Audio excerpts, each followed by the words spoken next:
এই বিলাল রাদিয়াল্লাহু আনহুর তিনি যে ইসলাম গ্রহণ করেছিলেন এর জন্য তাকে যে পরিমাণ কষ্ট করতে হয়েছে, কথাগুলো শুনবেন এবং অনুধাবন করবেন।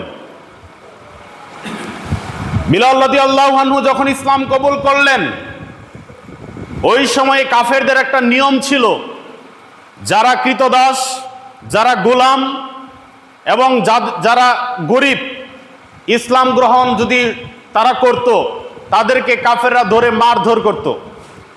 আর যদি কোনো ধনী মানুষ, কোনো প্রভাবশালী মানুষ যদি ইসলাম গ্রহণ করত, তাহলে তাকে গালিগালাজ করত। বাড়ির আশেপাশে গিয়ে, বাড়ির আঙ্গিনায় গিয়ে তাকে গালিগালাজ করে এসে পড়তো।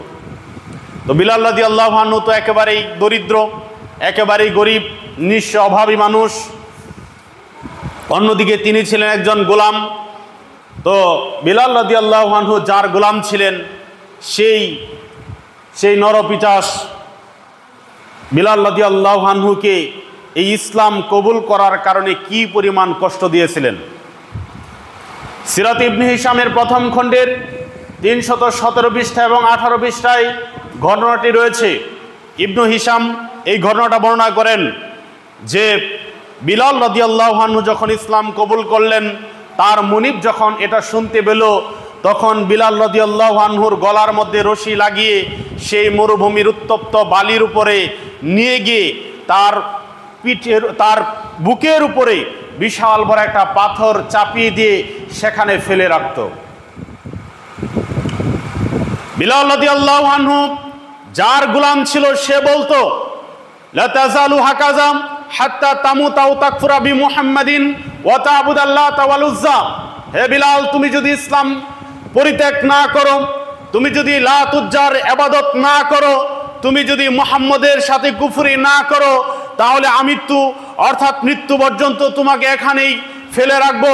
বিলাল রাদিয়াল্লাহু আনহু মুখ দিয়ে শুধু বলতেন, আহাদুন ইনজিক, আহাদুন আহাদুন আহাদুন, অর্থাৎ এক আল্লাহ, এক আল্লাহর উপর ঈমান এনেছি, এক আল্লাহর উপর ঈমান এনেছি। তিনি যেন এভাবে বলতে চাইছেন, এক আল্লাহর উপর ঈমান এনেছি, জীবন চলে যাক তারপরেও ঈমান ছেড়ে দিব না। সকলে বলি সুবহানাল্লাহ। এটা হচ্ছে ঈমান। ইসলামের জন্য তারা কষ্ট করেছেন, কষ্ট তাদের করতে হয়েছিল, আমাদের এটা করতে হয় নাই।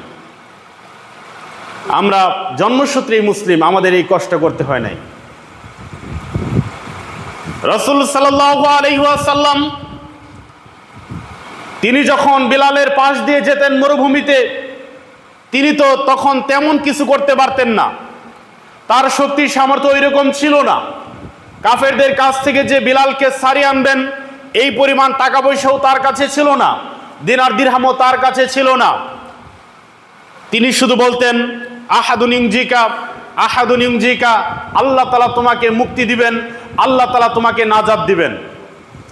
আবু বকর রাদিয়াল্লাহু আনহুকে যখন রাসূল সাল্লাল্লাহু আলাইহি ওয়াসাল্লাম বিলালের এই ঘটনা বললেন, আবু বকর রাদিয়াল্লাহু আনহুর টাকা পয়সা ওই সময় ছিল, তিনি বিলাল রাদিয়াল্লাহু আনহুকে মুক্ত করে দিলেন। আবু বকরের পিতা আবু কুহাফা তিনি বললেন যে, তুমি কেমন একটা গোলাম আজাদ করলা, কি একটা গোলাম তুমি আজাদ করলা, এটা দিয়ে তো আমাদের কোনো কাজ হবে না। কিছু টাকা পয়সা দিয়ে তাকে সারিয়ে দেওয়া হয়েছে, সারিয়ে নিলেন।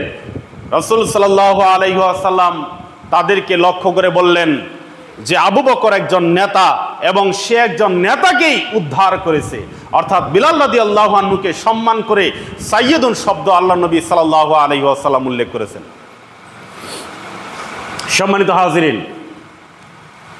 বিলাল রাদিয়াল্লাহু আনহুকে বিভিন্ন সময়ে এরকম কষ্ট তো দেওয়া হতোই। অনেক সময়ে গলার মধ্যে রশি লাগিয়ে মক্কার অলিতে গলিতে তাকে টেনে হেঁচড়ে নিয়ে যাওয়া হতো এবং ছেলেরা তার শরীরের মধ্যে পাথর দিয়ে ঢেলা দিতেন, পাথর নিক্ষেপ করতেন। এতটুকু কষ্ট তিনি স্বীকার করেছেন শুধু ইসলামের জন্য।